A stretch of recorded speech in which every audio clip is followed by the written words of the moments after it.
Seigneur, pour cette grande famille Makoso, parce que c'est le Seigneur qui a permis que tous les enfants soient là aujourd'hui. Je n'ai pas compris, mon ami n'est pas là, Yanis, mais bon, il va venir peut-être après. Mais voilà, donc que Dieu vous bénisse tous, que Dieu vous comble vraiment de sa grâce. C'est une bénédiction. Et cet après-midi encore, nous allons parler de quelque chose de... On continue avec le message qu'on avait, parce qu'on avait commencé un message le dimanche passé.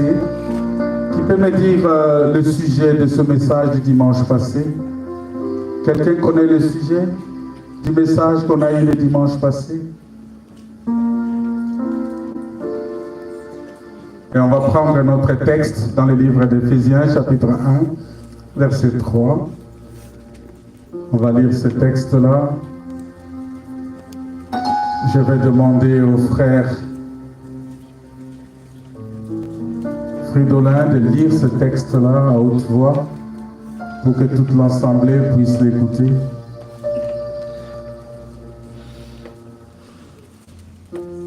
Il va nous lire ce texte-là à haute voix. Lisons la parole de Dieu dans le livre d'Éphésiens, chapitre 1, verset 3. Verset 3. Béni soit Dieu, le Père de notre Seigneur Jésus-Christ, qui nous a bénis de toutes sortes de bénédictions spirituelles dans les lieux célestes en Christ. Amen.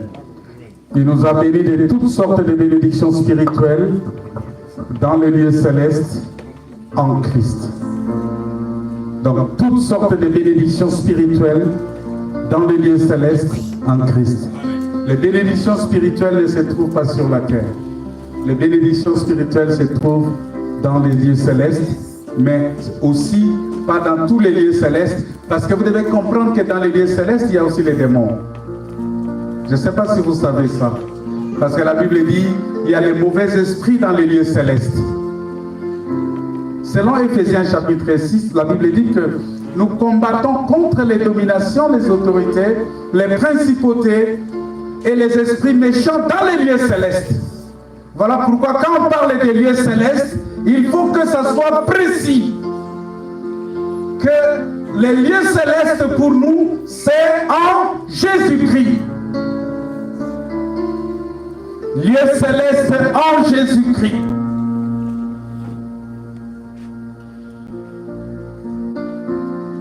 Les lieux célestes en Jésus-Christ.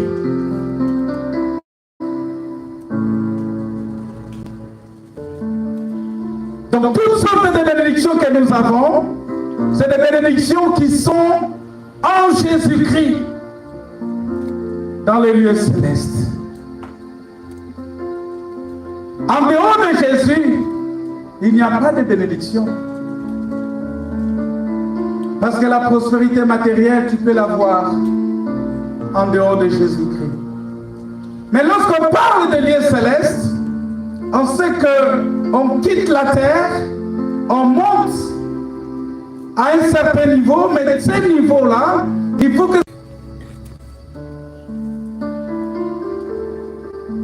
Non, il ne faut pas se laisser distraire par les choses de ce monde. Il ne faut pas se laisser distraire par les choses de ce monde. Voilà pourquoi nous disons que le Seigneur qui nous a bénis, et je vous ai parlé de la bénédiction de Marie. La Bible dit que tu es béni d'entre toutes les femmes. Pourquoi elle est bénie entre toutes les femmes? Simplement parce qu'elle avait le Fils. Elle avait un enfant. Et cet enfant-là, c'était le Messie. C'est-à-dire, c'est lui qui a le Fils à la vie éternelle. Celui qui n'a pas le Fils n'a pas la vie.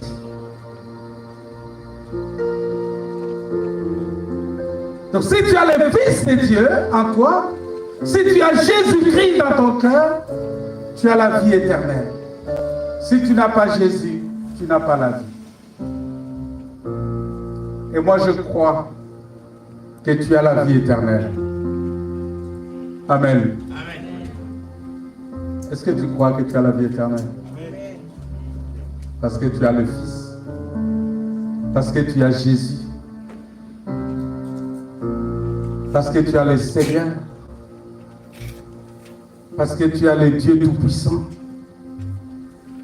Parce que tu as le Créateur de toutes choses.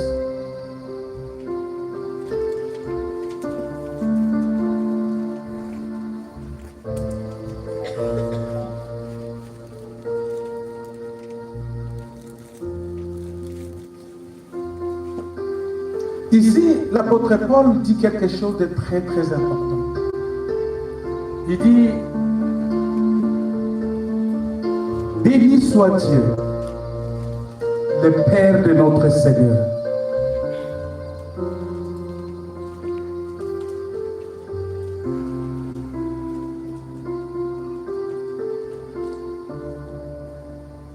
Le Père de notre Seigneur Jésus, qui nous a bénis de toutes sortes.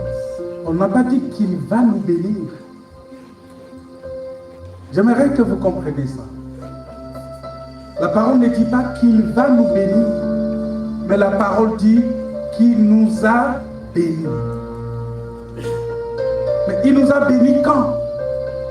C'est-à-dire que tel que nous sommes là, nous sommes déjà sous la bénédiction. Voilà pourquoi de temps en temps j'ai du mal à dire que le Seigneur vous bénisse. Mais je peux vous dire que soyez comblés de la bénédiction. Parce que vous êtes déjà bénis. Je suis déjà béni parce que j'ai Jésus. Parce que j'ai accepté la parole de Dieu. Et le fait que j'ai accepté la parole de Dieu, je suis déjà béni.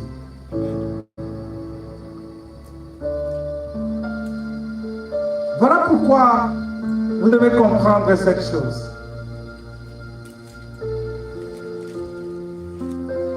Lorsque Moïse, dans sa vieillesse, parce que la bénédiction, la bonne bénédiction se donne dans la vieillesse.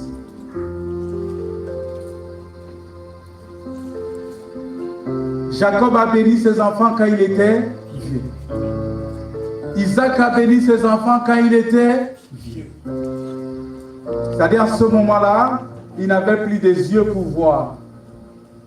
Et ce qu'il disait, ça voudrait dire tout simplement que c'était une autre personne qui parlait en lui. Parce qu'il n'avait plus de force de par lui-même.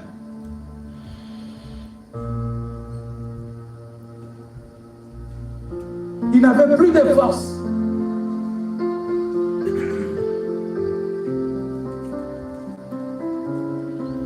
Jacob n'avait plus de force. Moïse aussi n'avait plus de force. La Bible dit que Moïse sentait son départ proche. Il sentait qu'il allait partir. Il réunit les enfants d'Israël pour les bénir. Il a réuni ses enfants d'Israël et il a commencé par prononcer la bénédiction sur ces enfants-là. C'est la même chose que Jésus a fait. Jésus, avant de monter, il a réuni les apôtres et il les a bénis. Quelle était la bénédiction? Recevez le Saint-Esprit. Que Dieu te bénisse. C'était ça la bénédiction. Il a soufflé sur eux. Parce que vous savez, dans notre tradition, c'est comme ça que ça s'est fait. Dans la tradition, ça dit pour bénir quelqu'un, soit tu craches sur lui. Ça, c'est dans la tradition. C'est-à-dire, quand ton père t'appelle et crache sur toi, il te transmet la bénédiction. ou bien il prend sa main, il met sur toi, il te bénit. Il met sa main sur ton front, ou il prend ta main, il met sur sa cuisse. Il te bénit. Ce sont des signes de bénédiction. Oui, ou bien il te fait passer sous ses jambes. Ça, ce sont des pratiques traditionnelles de transmission de bénédiction des pères aux fils. Nous avons vu comment Abraham a fait prêter le serment au serviteur qui devrait aller prendre une femme pour son fils. Il a fait jurer par ses fils. Et donc ces bénédictions-là, ces différentes bénédictions, ça se donne lorsqu'on commence à avoir les cheveux blancs.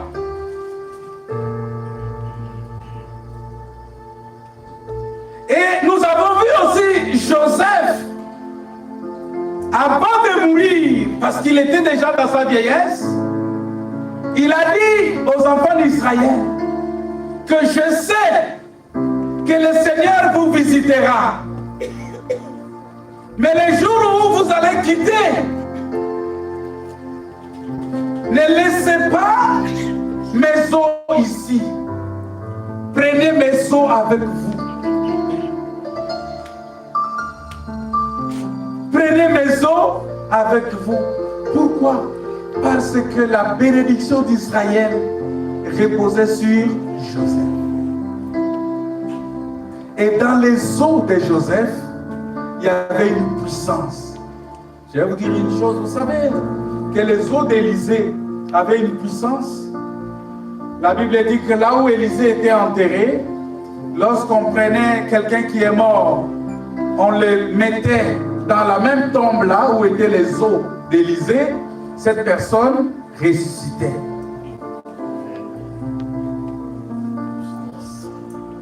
Parce que ces os-là ont la vie.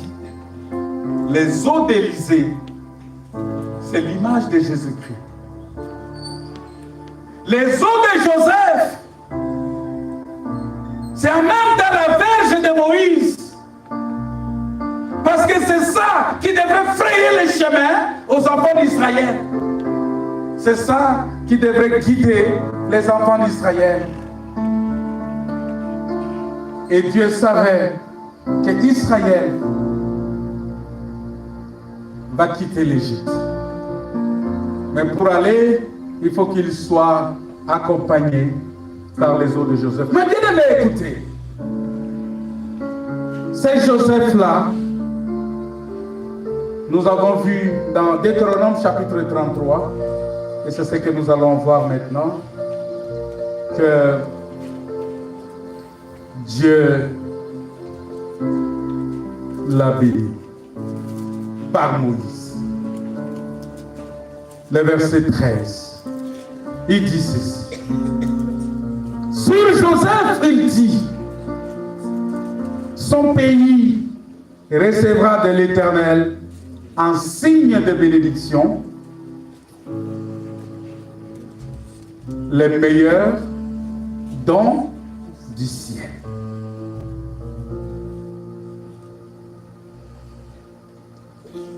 Le pays de Joseph devrait recevoir le meilleur don du ciel. Voilà la bénédiction que Dieu donne. Et Joseph ici, c'est qui? Joseph, c'est le fils bien-aimé de son père. C'est celui que son père aimait beaucoup. C'est celui à qui son père lui a fait une tunique bigarrée de plusieurs couleurs. C'est celui qui a porté l'espoir. Et même quand il est vendu en Égypte, son père était resté dans le deuil. Et c'est lui, Joseph, qui va devenir gouverneur en Égypte. Et c'est par lui que ses frères seront sauvés. lorsque ses frères qui l'ont vendu sont arrivés, il voulait se culpabiliser. Il leur a dit non, non, non, non, non, ce n'est pas de votre faute. Vous m'avez vendu, ce n'est pas de votre faute. Voilà pourquoi il ne faut pas donner la faute à Israël qui a tué Jésus. Il ne faut pas dire qu'Israël a mal agi. Parce que si Israël n'avait pas fait ça, nous ne serions pas sauvés. Alléluia. Aujourd'hui, le salut est venu à nous parce qu'Israël a trahi le Messie. Israël a crucifié le Messie. Et Joseph a dit à ses frères, c'est pour votre salut, c'est pour votre bien, c'est pour votre joie, c'est pour votre délivrance, c'est pour votre bénédiction que le Seigneur m'a envoyé devant vous. C'est-à-dire, la vente de Joseph en Égypte, Joseph lui-même vient expliquer que c'est Dieu qui l'a envoyé devant ses frères pour leur préparer une place. Ah, vous voyez Joseph, c'est celui qui est allé nous préparer une place. Afin que là où il est, nous y soyons aussi. Joseph ici, c'est le type de Jésus qui est allé nous préparer une place. On l'a crucifié, il s'est retrouvé à la droite du Père pour nous préparer une place. Afin que, quand il va venir nous chercher, que nous soyons dans l'abondance. L'abondance qu'Israël est allé trouver en Égypte, c'est l'abondance que nous, on va trouver dans la gloire auprès du Père. Alors, Moïse, qui est venu accomplir la prophétie de Joseph, parce que Moïse est venu accomplir la prophétie de Joseph, en déclarant ceci, que je sais que votre Dieu vous délivrera, vous visitera. Et la personne par qui Dieu a visité Israël, c'est Moïse. C'est Moïse. C'est Moïse, c'est par lui que Dieu a délivré Israël. Dieu a accompli la prophétie qu'il avait donnée à Joseph. Et lorsque Moïse a atteint son âge de vieillesse, il appelle maintenant les enfants d'Israël. Mais à ce moment-là, Joseph n'était plus là. Joseph n'était plus là. Joseph était déjà mort. Mais il va prononcer la bénédiction sur Joseph. Alors, c'est quoi? Ça veut dire qu'il prononce la bénédiction sur un mort. Ah, mais non. Alléluia. J'aimerais que vous suivez attentivement cela. La bénédiction, ce n'est pas pour un mort. Ça veut dire que Joseph n'était pas mort. Joseph n'était pas mort. Parce que Moïse, il voyait Joseph, il voyait les promesses, il voyait les grâces de Joseph, les grâces qui étaient sur Joseph. Voilà pourquoi aujourd'hui, lorsqu'on dit les dieux d'Abraham, les dieux d'Isaac, les dieux de Jacob, est-ce que les dieux est-il les dieux des morts? Parce que tous ces gens-là sont morts.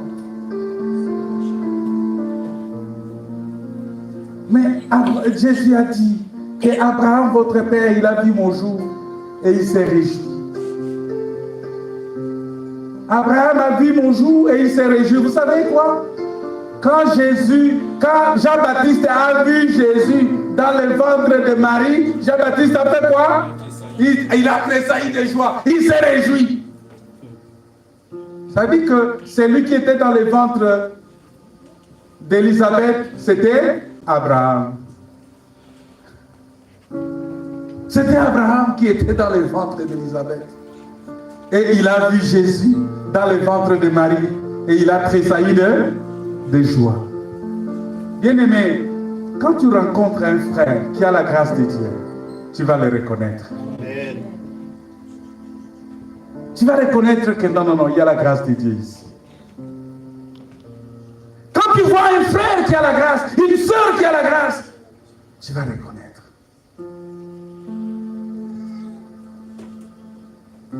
Alors la Bible dit que sur Joseph, il dit son pays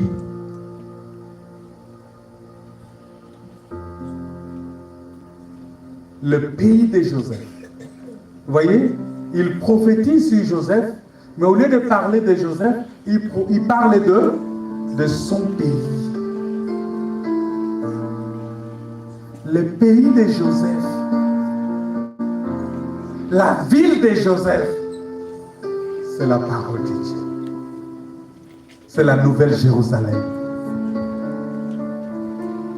C'est la maison de Dieu.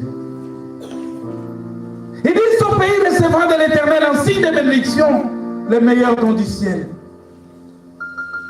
Le meilleur don du ciel. C'est quoi le meilleur don du ciel?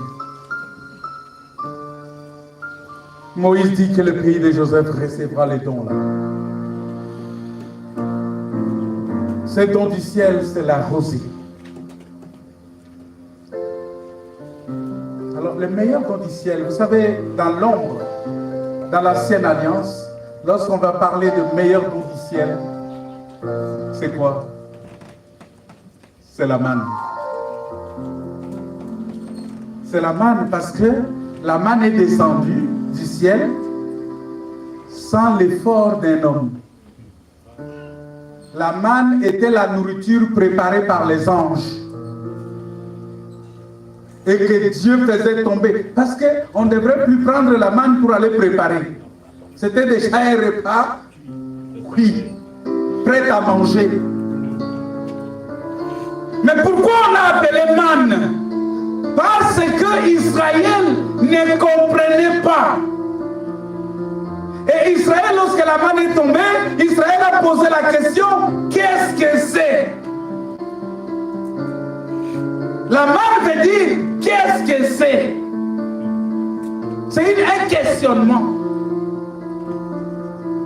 Et cette manne-là est tombée le jour de Pentecôte.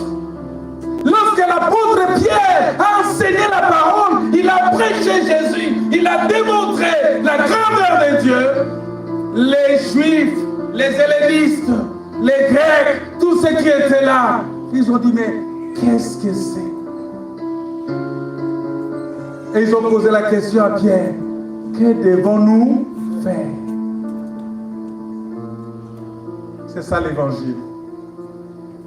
Parce que quand l'évangile est prêché, le peuple doit poser la question, qu'est-ce que c'est ça?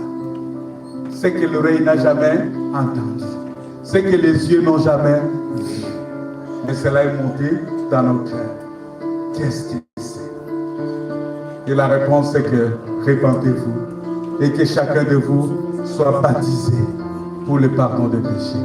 Et vous recevrez les dons du Saint-Esprit. Les dons du ciel, le meilleur don du ciel, c'est Jésus-Christ. Parce que c'est lui qui est le pain qui est descendu du ciel. C'est lui le véritable pain. Parce que la manne qui est descendue là-bas dans le désert, Jésus a dit dans 1 Corinthiens que vos pères ont mangé de la manne. Et ils sont morts. Mais moi je suis le pain de vie, le pain qui est descendu du ciel pour vous. C'est lui le véritable don du ciel. C'est ça la bénédiction. La bénédiction spirituelle que nous avons reçue, que nous devons garder jalousement, c'est le meilleur don du ciel.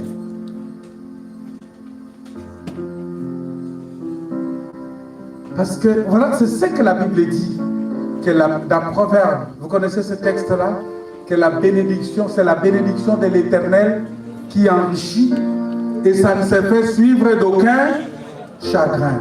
Parce que cette bénédiction-là, de Christ, ne se fait suivre d'aucun chagrin. Les dons du ciel. Quand tu reçois les dons du ciel viennent avec la paix que le monde ne peut pas donner. Les dons du ciel viennent avec la joie. Les dons du ciel, c'est le Saint-Esprit. Et quand tu reçois le Saint-Esprit, tu reçois aussi les fruits de l'Esprit. Les fruits de l'Esprit, c'est quoi? Ça commence par les dons du ciel, c'est l'amour. Parce que, je vais vous dire une chose, tout le reste de fruits de l'Esprit résulte de l'amour. On va lire ça. C'est écrit où les fruits de l'Esprit? Vous connaissez ça? Je pensais que vous ne connaissiez pas. Ah ouais, vous connaissez. C'est comme je vous dis toujours. Il est mieux de pratiquer la parole que de connaître la parole. Alléluia. Il est mieux de pratiquer la parole que de connaître la parole. Tu peux connaître les versets sans véritablement connaître. Il est dit que le fruit de l'esprit, c'est l'amour. Quand tu as l'amour, tu vas avoir la joie. Quand tu as l'amour, tu vas avoir la paix. Parce que quelqu'un qui a l'amour, il a toujours la joie. Quelqu'un qui a l'amour, il a toujours la paix. Quelqu'un qui a l'amour, il a la patience. Quelqu'un qui a l'amour manifeste aussi la bonté. Quelqu'un qui a l'amour manifeste la bénignité. Quelqu'un qui a l'amour manifeste la fidélité. Quelqu'un qui a l'amour manifeste la douceur. Quelqu'un qui a l'amour manifeste la tempérance. Parce que si vous prenez ce texte-là, vous repartez dans 1 Corinthiens 13, vous allez voir que la Bible dit l'amour est patient, l'amour est ceci, l'amour est cela, l'amour est cela. L'amour est joyeux, l'amour est patient, l'amour est pacifique. C'est-à-dire que quand tu as l'amour, c'est ça le meilleur don qui descend du ciel. Et Dieu a besoin que tu puisses avoir ce don-là. Et ce don-là, Dieu nous l'accorde en Jésus-Christ. Lorsque nous acceptons Jésus comme notre Seigneur et Sauveur, nous avons ce don-là de Dieu.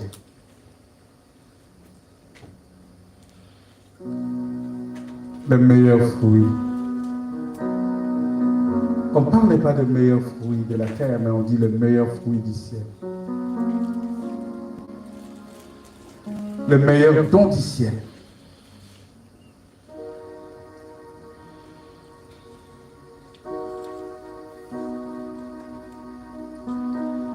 C'est la manne qui tombait après la rosée du soir. Mais vous devez comprendre que la rosée du soir ici, la rosée qui tombe le soir, parce que lorsqu'on parle du temps dans la Bible dit il y a eu un soir, il y a eu un matin. C'est ça le temps. Maintenant, le matin dans la Bible, ça parle du moment du lever du soleil. Le lever du soleil dans la Bible parle de la loi. Parce que la loi vient avec les prophètes, avec Moïse. C'est pourquoi si vous lisez dans Exode chapitre 19, chapitre 20, on va vous dire, tous les matins, Dieu a appelé Moïse et il lui a donné la loi.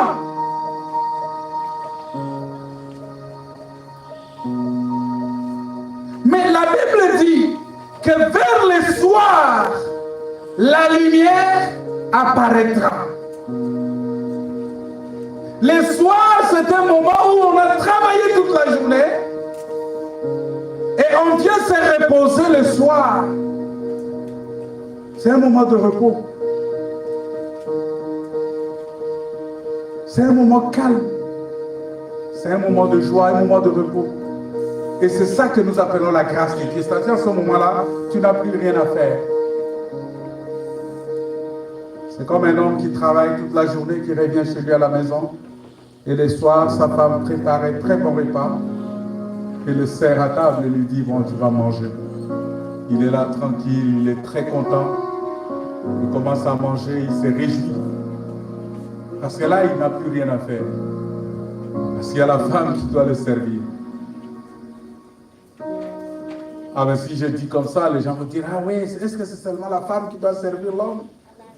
Non, ça c'est dans le principe. Je suis dans le principe de l'ordre de la création. Mais après cela, nous voyons que la femme aussi peut travailler, revenir fatiguée, et l'homme lui fait à manger. Ah, tu fais à manger, frère parfait, tu fais à manger, tu sers maman Annie, elle mange. Pourquoi pas? Hein, frère Stéphane, tu fais du samoussa, tu sers à manger à la sœur Augustine. Je ne sais pas si tu fais ça. Je bénis la présence de mon frère Claude. Vous savez, le frère Claude, il est là parmi nous. Il est complet maintenant. Il est marié comme moi. Totalement marié, complètement marié. N'est-ce pas, mon frère? Est-ce qu'on peut acclamer le Seigneur pour le frère Claude?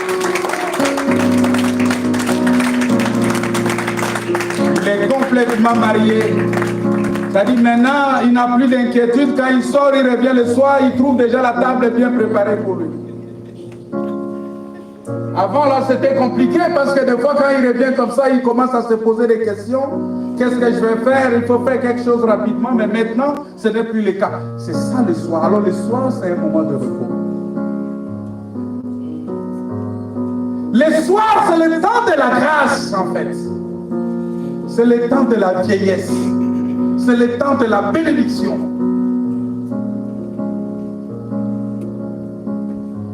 C'est ça le soir.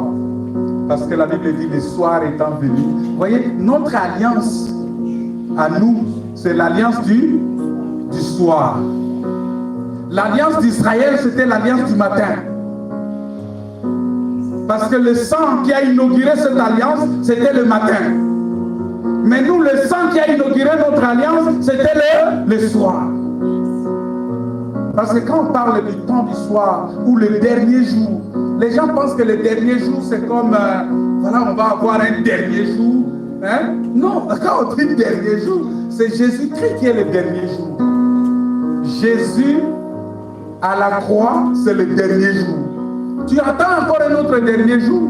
Non, c'est pourquoi Paul a dit, dans les derniers jours, il y aura des gens ingrats, il y aura des gens ceci. Vous pensez que l'ingratitude a commencé seulement là, en 2005, 2025? Non, ça a commencé depuis que Jésus-Christ est venu. Judas était le premier ingrat à crucifier, à vendre le Seigneur.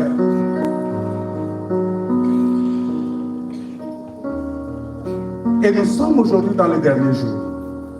N'attendez pas un autre dernier jour. C'est pourquoi je vous dis, la vie se prépare maintenant. Il n'existe pas de purgatoire. Le purgatoire n'existe pas. Le purgatoire, oh non. Ne pensez pas que quand quelqu'un meurt, on va prier pour lui. Je vous ai toujours dit ça. Oh non, que son âme repose en paix. Je ne dis pas, moi je ne dis jamais ça. Je ne dis pas ça. Hein? Que son âme repose en paix. Est-ce que son âme était préparée à se reposer en paix?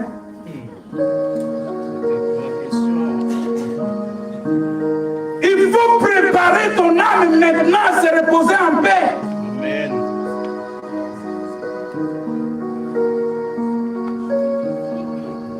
C'est pourquoi ne rentrez pas dans des distractions, dans les fêtes, dans les anniversaires, dans les cécis, dans l'extravagance, dans toutes ces choses-là. Vous allez vous perdre pour rien.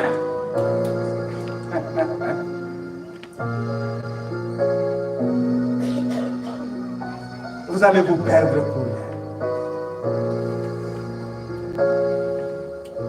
le diable, il sait, le diable utilise tous les moyens aujourd'hui pour distraire les enfants de Dieu. Alléluia. Tous les moyens pour distraire les enfants de Dieu. Parce qu'il sait, et je vais vous dire encore, que le diable vient souvent dans les églises aujourd'hui, dans les assemblées. Il utilise les frères, il utilise les sœurs, il utilise les pasteurs, il utilise tous ces serviteurs-là pour distraire les enfants de Dieu en les éloignant de la saine doctrine. Bien-aimés, si vous ne pratiquez pas la saine doctrine, vous ne verrez pas le Seigneur. Même si vous priez comment, vous ne verrez pas Dieu.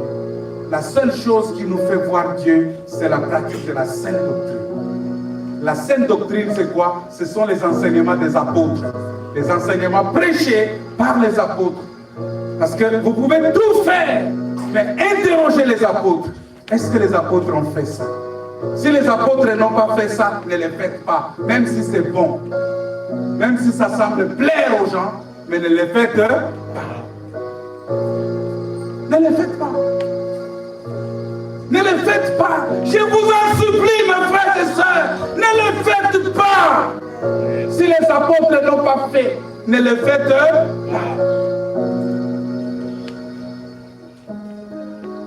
Parce que le monde, les gens pensent qu'ils peuvent transformer les choses en rapport avec l'évolution du monde aujourd'hui. Non. Nous, on a besoin de la rosée céleste. Moi, j'ai besoin de la rosée. J'aimerais que vous répétiez avec moi. J'ai besoin de la rosée céleste. La rosée céleste. La rosée céleste, c'est la nourriture préparée par les anges. C'est la nourriture du Saint-Esprit. Ce n'est pas un enseignement qui vient de ce monde, mais c'est l'enseignement qui vient de Jésus-Christ, qui vient de Dieu. C'est ça la nourriture céleste. La nourriture céleste. Vous savez, quand la manne tombait, il n'avait pas un goût habituel. Hein? La nourriture de la manne là n'avait pas un goût habituel. Les gens qui sont habitués à manger des sauces, des ndolé, des choses comme ça, quand ils mangent la nourriture là, ils vont dire « Ah, mais c'est pas bon ça !» Ceux qui sont habitués à manger des paellas, quand ils vont manger ça, ils vont dire « Ah !» Ceux qui sont habitués à manger des riz avec les riz que le frère Alex a fait là, avec les haricots, tout ça, ils vont dire, ceux qui sont habitués à manger les tchèques, ils vont dire « Ah, mais c'est la manne là, non, Moïse. » C'est pour ça qu'ils ont insulté Moïse. Ils ont dit « Moïse, nous étions bons en Égypte, on mangeait des concombres là-bas, on mangeait des tomates, on mangeait des saka, on mangeait toutes ces choses, des chikwang. Mais tu nous as amenés dans le désert pour nous nourrir de manne. » Parce que la manne n'avait pas un goût que les gens pouvaient aimer. Vous savez, la parole de Dieu, des fois quand ça sort, ça n'a pas un goût que tu peux aimer. Alléluia. Tu vas dire non, moi j'étais dans notre église là, dans notre ancienne église là, c'était pas comme ça. Non, ici la rigueur là c'est trop.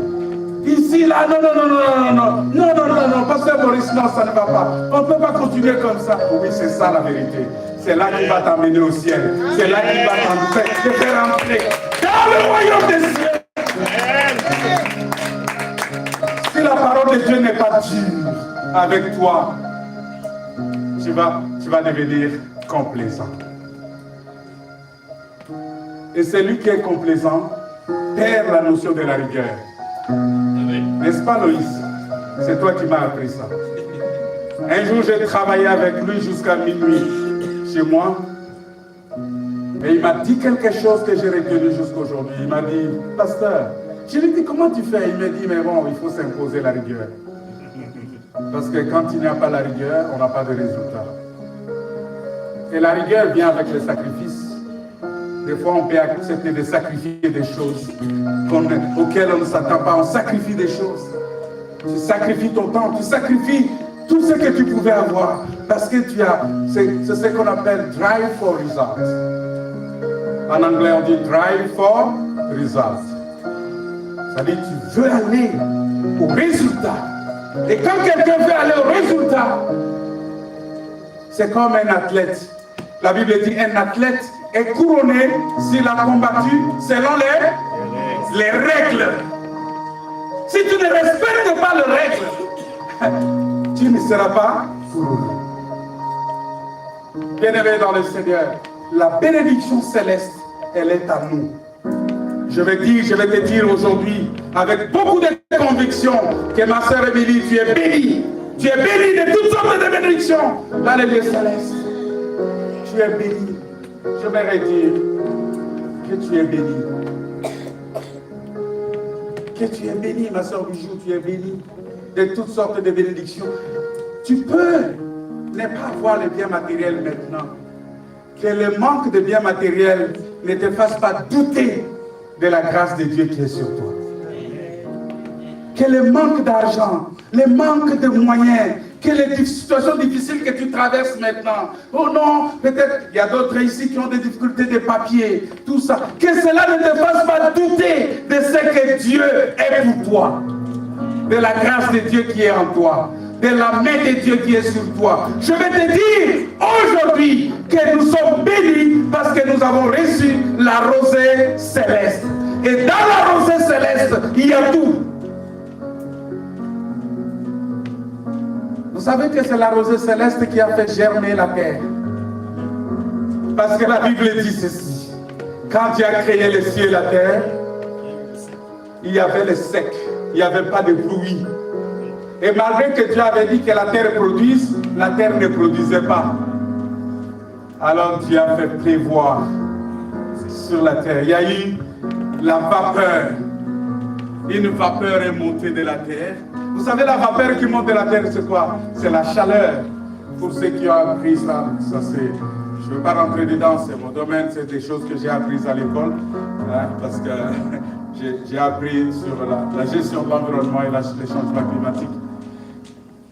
La vapeur qui monte, c'est la chaleur qui est dans qui se fait à partir de la terre. Et cette chaleur-là qui monte, c'est ça qui monte pour former les nuages, les cumulus et les nimbus dans le ciel. Et cela, par un réchauffement, ça fait retomber la pluie.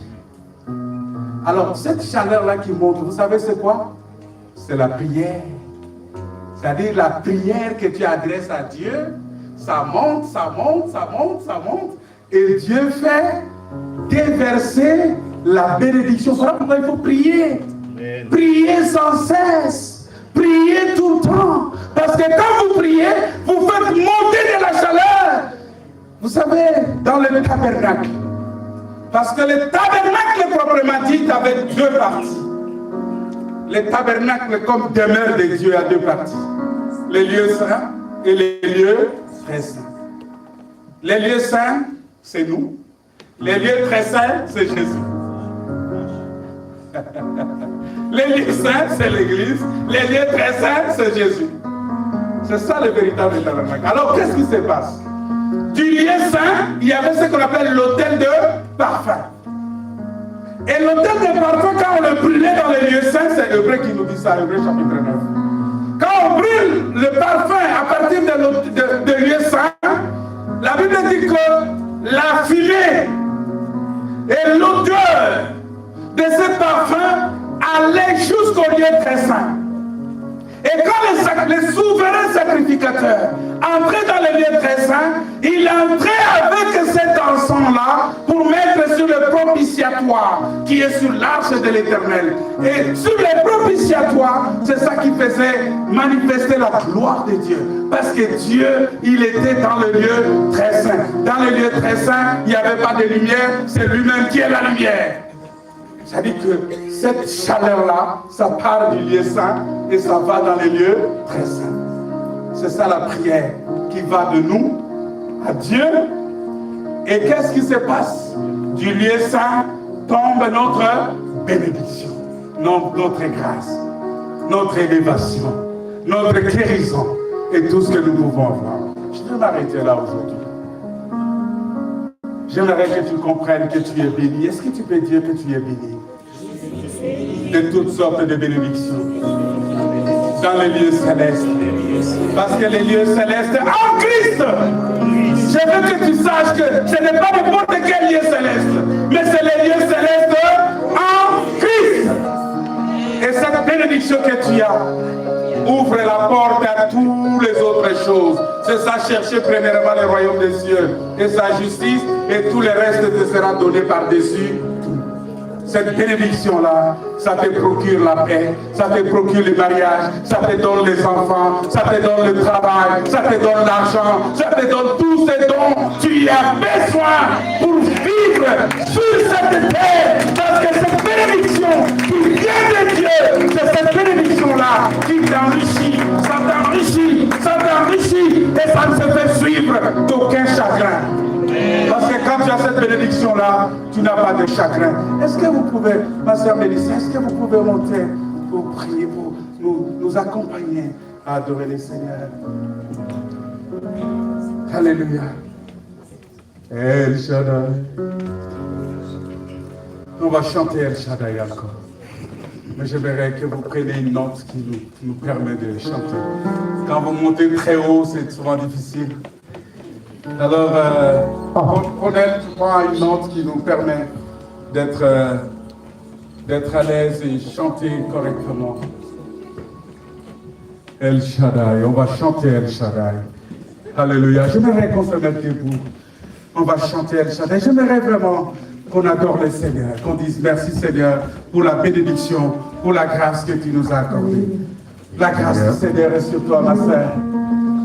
J'aimerais prier avec toi. Viens. Merci Seigneur. Merci. Merci Jésus. Seigneur Dieu Tout-Puissant, je te prie pour ce moment. Manifeste ta puissance et ta gloire. Parce que tu es Dieu. Cette sœur, je la recommande entre tes mains. Elle est bénie de toutes sortes de bénédictions dans les lieux célestes. Bénis ses enfants. Bénis toute sa famille. Bénis Maman Lydie. Bénis tous ses sœurs. Ouvre les portes devant elle, Seigneur. Manifeste ta puissance et ta gloire parce que tu es Dieu. Merci pour la grâce que tu lui accordes. Au nom de Jésus. Dieu tout-puissant, le roi compatissant.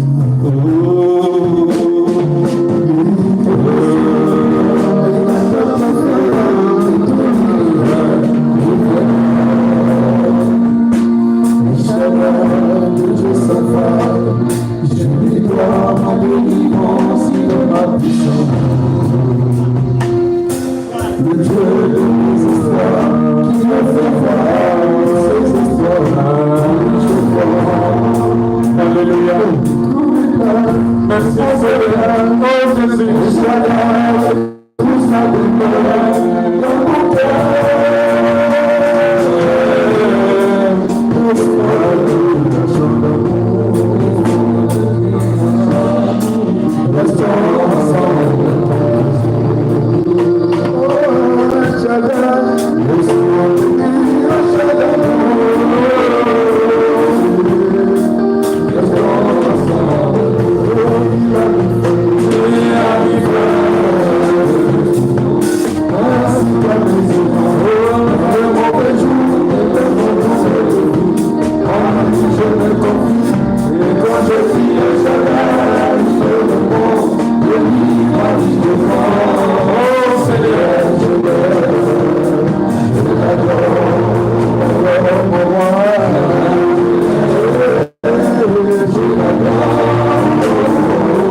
Merci Seigneur.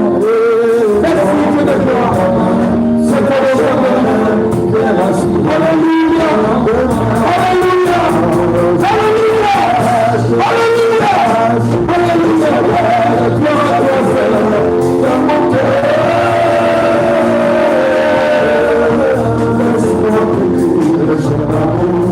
Laisse-moi te dire, Seigneur.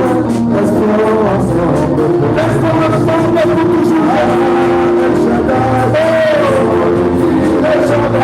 Laisse-moi, Seigneur, vivre éternellement. Laisse-moi dans ta maison. Laisse-moi, Seigneur, vivre avec toi. Parce que tu es mon Dieu. Parce que tu es mon Seigneur. Parce que dans la vie de Jésus, je suis le Seigneur. Et je lui dis, il y a quelqu'un qui peut.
Merci, nous bénissons le Seigneur. Nous lui disons merci parce qu'il est merveilleux, parce qu'il est notre Dieu, parce qu'il est le Seigneur de gloire, parce qu'il est le